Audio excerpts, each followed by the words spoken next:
क्या पत्नी के साथ भोजन करना चाहिए और मनुष्य को दूसरों का झूठा भोजन ग्रहण करना चाहिए? इस विषय में भगवान श्री कृष्ण ने बहुत महत्वपूर्ण बातें कही जो प्रत्येक मनुष्य को अवश्य जान लेनी चाहिए ताकि उसे कभी अकाल मृत्यु तथा दुख दरिद्रता का सामना न करना पड़े। दोस्तों, मनुष्य के लिए भी भोजन के कई महत्वपूर्ण नियम बनाए गए। यदि नियमों का पालन किया जाए तो मनुष्य को ईश्वर की कृपा प्राप्त होती है। हमारे शास्त्रों में भोजन करने की दिशा, भोजन के प्रकार, भोजन करने का सही समय, इन विषयों में महत्वपूर्ण नियम बताए गए हैं।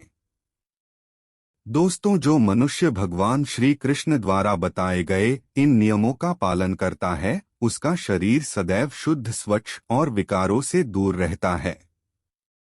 दोस्तों, भगवान श्री कृष्ण ने भागवत गीता के माध्यम से मनुष्य को भोजन के प्रकार बताए हैं। इस प्रकार के भोजन से मनुष्य की प्रवृत्ति क्रोधी, क्रूर और राक्षसी बनती है और अच्छा भोजन शरीर और विचार भी अच्छे प्राप्त होते हैं। इसीलिए धन की देवी मां लक्ष्मी की प्राप्ति के लिए भी मनुष्य को उचित भोजन सामग्री का ही चुनाव करना चाहिए। मनुष्य चाहे गरीब हो या धनवान हो, वह चाहे राजमहल में रहता हो या वन में, उसे अपने शरीर की तृप्ति के लिए भोजन अवश्य ही करना चाहिए, परंतु इंद्रियों की लालसा में नहीं जाना चाहिए कि वह तामसिक एवं राजसिक आहार का सेवन करके करोड़ तथा निष्ठुर बन जाए। तामसिक भोजन करने वाला मनुष्य अपनी मान मर्यादा, संस्कार एवं अपने शरीर को भी नष्ट कर लेता है और दुष्कर्म का मार्ग पकड़ लेता है।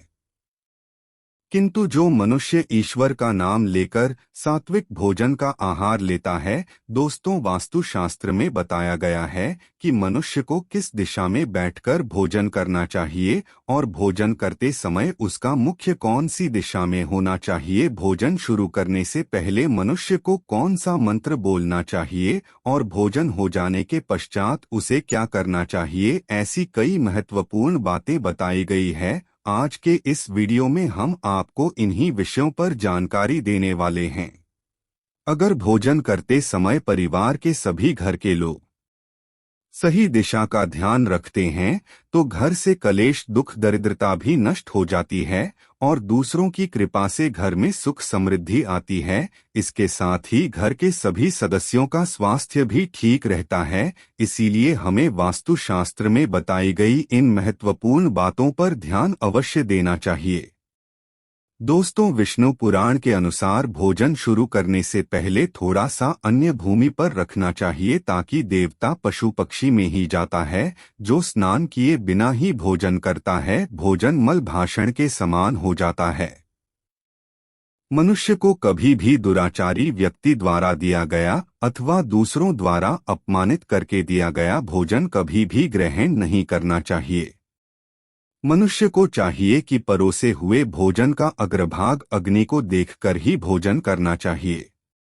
दोस्तों, भोजन पूर्व दिशा में बैठकर भोजन करने से व्यक्ति रोगों से और मानसिक तनाव से मुक्त हो जाता है। बीमार बुजुर्गों को पूर्व की ओर मुख करके भोजन अवश्य करना वाक्य में सुधार होता है, क्योंकि पूर्व दिशा युगा आरोग्य तथा दीर्घायु प्रदान करते हैं। अगर कोई व्यक्ति व्यवसाय में तरक्की चाहता है अथवा नौकरी की ताला उत्तर दिशा की ओर मुंह करके भोजन करें। उत्तर दिशा में सरस्वती की दिशा है। एक कार्यों में ध्यान रहे दक्षिण दिशा की ओर मुख करके भोजन न करें, यह दिशा यह की दिशा है। वास्तुशास्त्र के अनुसार टूटे फूटे बर्तनों में भोजन नहीं करना चाहिए, यह दुर्भाग्य को निमंत्रण देता है। भोजन करने से जीवन में दुर्भाग्य आता है।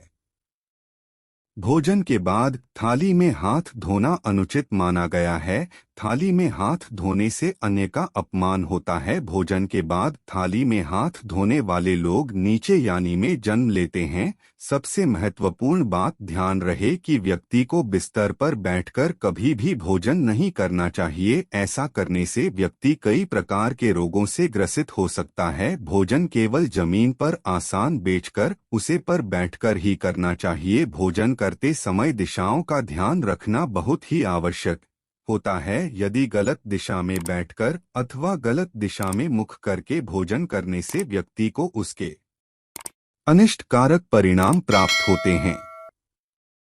भगवान श्री कृष्ण कहते हैं, जिसे भोजन के ऊपर से कोई पर रखकर चला गया हो अथवा कोई व्यक्ति भोजन दूसरों के द्वारा लगा गया भोजन खाने से मनुष्य की आयु कम हो जाती है और उसके शरीर में भिन्न भिन्न प्रकार के रोग उत्पन्न होते हैं। गरुड़ पुराण के अनुसार यदि भोजन में बाल निकल आता है तो ऐसा भोजन प्यास हो जाता है। यदि अन्य में बाल निकलता है तो उसे ईश्वर को कभी प्रसाद के रूप में नहीं चढ़ाना चाहिए और न ही स्वयं खाना चाहिए। ऐसा भोजन पाटों को प्राप्त हो जाता है। श्री कृष्ण कहते हैं, मनुष्य को दूसरों के लिए परोसा हुआ भोजन भी नहीं खाना चाहिए।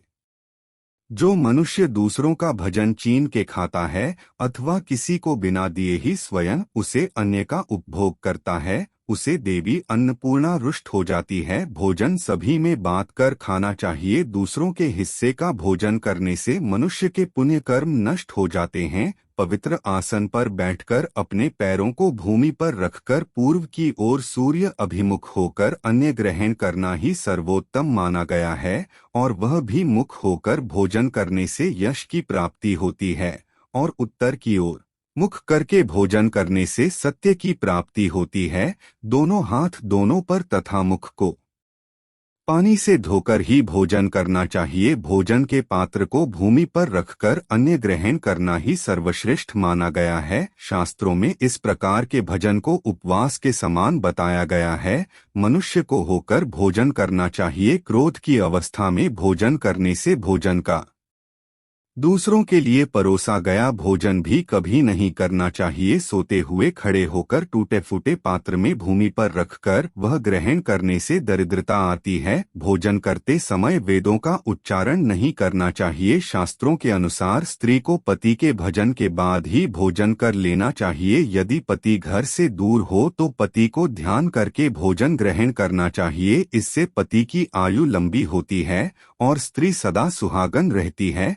पति से पहले भोजन करना शास्त्रों में शुभ माना नहीं गया है। इससे पति की आयु कम हो जाती है। इसके साथ ही विष्णु पुराण के अनुसार पति और पत्नी को एक साथ बैठकर भोजन नहीं करना चाहिए। ऐसा करने से दोनों में क्लेश और विवाद होता है। अंधकार में अथवा आकाश के नीचे बैठकर भोजन नहीं करना चाहिए। भोजन करते समय सिर पर छत अथवा वृक्ष की छाया अवश्य होनी चाहिए। विष्णु पुराण के अनुसार केवल एक वस्त्र पहनकर भी भोजन करना अनुचित होता है अथवा नग्न अवस्था में भोजन ग्रहण करना अशुभ होता है। इससे जीवन में दुर्भाग्य आता है। सवारी पर बैठकर अर्थात किसी वाहन में बैठकर भी भोजन ग्रहण करना अनुचित होता है।